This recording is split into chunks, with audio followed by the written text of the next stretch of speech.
Okay, so today the multiplication strategy that we learned in class is the distributive property. The distributive property tells us that if we take a sum, a plus b, and we multiply it by a number, that is the same thing as taking that number times a plus that number again times b. And the way I taught it to the kids is I tell them to think about football. When the quarterback gets the ball, he has options of where he can throw it. He can throw it to person A or he can throw it to person B. So if we look at this with real numbers, let's do 6 times 15. I can think of 15 in a few ways. I know that 15 is 10 plus 5. I know that 15 is 4 plus 11. I know that 15 is 6 plus 9. It's 8 plus 7. I have lots of options of how I can get 15. I just have to pick one of them.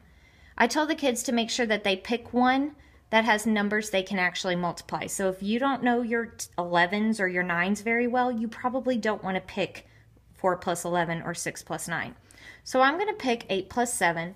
So if I have 6 times 15, that's the same thing as 6 times 8 plus 7.